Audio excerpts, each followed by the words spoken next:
Dennis Kucinich, I have to say, really is the leader now against this tyranny. I have to say that Ron Paul isn't even as strong as he is when it comes to speaking out. Ron Paul did sign on to the 35 articles of impeachment. We salute him for that. But I have to tell you, Dennis Kucinich, in this very dark climate, has courage that no one else in Congress, I've not seen it, and I assure you he needs our prayers, because this is a very wicked group, and the mainstream media has tried to ignore it. Cafferty and others on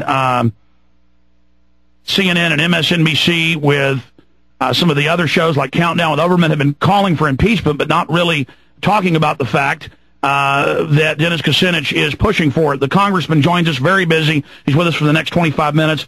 For the rest of this hour, you can go to kucinich.house.gov and read the 35 articles of impeachment. You can also go to Infowars.com and see the YouTube clips of his speech he gave a few days ago. Dennis Kucinich, I just absolutely want to praise what you're doing for the Republic. It just, you really are doing something, as you know, that takes a lot of courage. Alex, thank you very much for those kind words and for the honor of being on your show.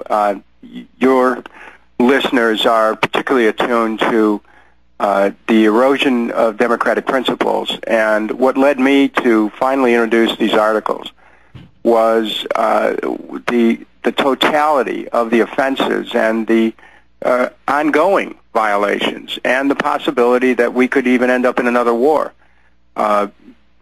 based on lies. We are losing our country to lies, to erosion of our civil liberties.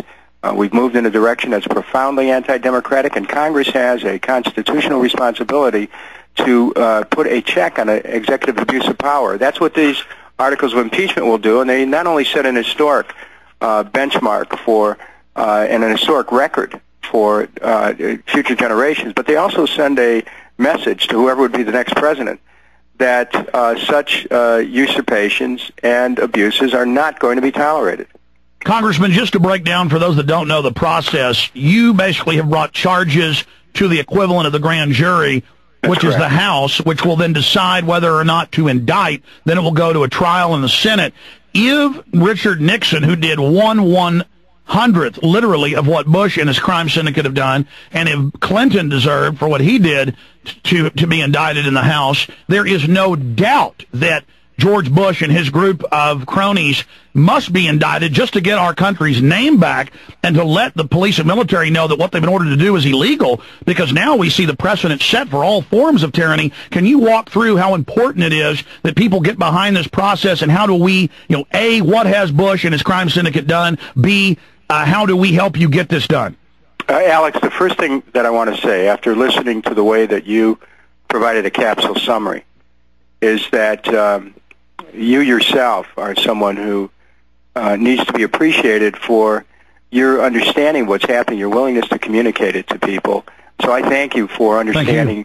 I thank you for understanding the scope of the challenge that we face, and for outlining it in the way that you have, because it essentially these charges have to be presented to the Judiciary Committee, which then will hopefully hold a hearing and send it to the House with a report, which then will be voted on. And if the president is impeached in the House, he would go on trial in the Senate.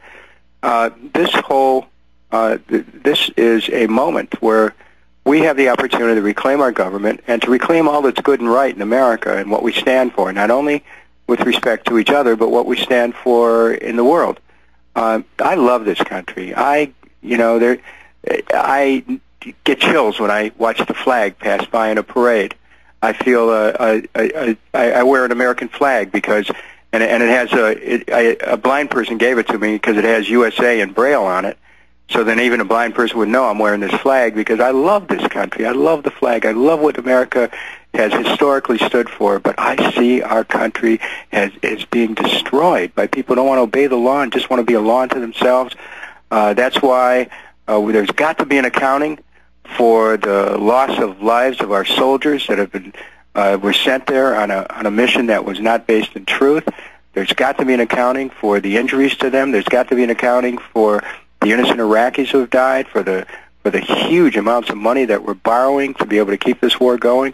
and every other president who has been held to a measure of accounting, their offenses pale in comparison to the offenses of this president. And you've put out 35. Let's just cover 5 or 6 of what you think are most important, and they're all very important, of those 35, Congressman Dennis Kucinich. Well, the ones that deal with Iraq really talk about manufacturing a false case for war, and it's been just demonstrated over and over that all the representations that were made that Iraq supposedly had weapons of mass destruction, posed an imminent threat, that it had something to do with 9/11 or Al-Qaeda's role in 9/11, all of those attempts to try to get the American people to believe that, and an organized effort was made, in fact, were based in falsehood. And so a war of aggression was begun against a country that did not attack us. And such a war is in violation of international law, which puts George Bush within the reach of an international tribunal. This is why Congress needs to become involved. We cannot let other governments or other jurisdictions do our work for us. We need to look at the record and recognize that law has been violated, and it has to become a matter of a systematic public examination. When that happens, it's said that you shall know the truth, and the truth shall set you free. This country will begin to be freed from the grip of fear, which has been placed its clammy hold on us since 9/11, and the capitalization on the events of 9/11 for political purposes will end, and we'll get our country back. This is about getting our country back, reestablishing the rule of law, getting back our civil liberties, putting aside, enforcing posse comitatus, making sure there's no more torture or wiretapping or eavesdropping or any of the things that are un-American. We're going to reclaim America, and the impeachment resolution and the 35 articles are intent on doing just that. You've got quite a few co-sponsors just a few days into this. Tell us about that process, sir. Well, the bill just went to Judiciary yesterday, and Congress adjourned for the week early in the day. We have now 3 co-sponsors. Congressman Wexler, Congresswomen Lee and Woolsey have co-sponsored. Next week will be an opportunity for people to become co-sponsors. I would ask your listeners to please call their member of Congress and indicate your support for co-sponsorship. I would ask everyone who's listening, please read the articles of impeachment, because the more conversant you are, the more fluent you'll be in talking to congressional staff about the urgency of members of Congress getting onto it. My information is available on my website at kucinich.us, and certainly, if you check, there's 100,000 places on the web by now that have information about the articles of impeachment. This is a time for us all to get involved, and so what you can do is learn about it, read about it, be conversant in it, contact a member of Congress, make sure that they've read it, ask them to support the resolution, H.R. 1258, and then demand hearings. We have to have hearings. We cannot avert our eyes. So that's the key. The hearings will open up this evidence. It will become a televised spectacle, which is what we need, so more people learn about the crimes that have committed. And by the way, you had to stop at 35. There were, what about 1 million dead Iraqis? What about, when you add it all together, frankly, I've got to say that yours is very measured, and I would call even conservative, as bad as the 35 are. Now, I had read that 25 congressmen and women had, quote, signed on to it. I'd seen a media blurb. I guess that means they have publicly said they're supporting it. They just haven't They may be confused about that. That may have related to the Cheney impeachment. I'm not aware that we have 25 co-sponsors, but I will find that out immediately. All right.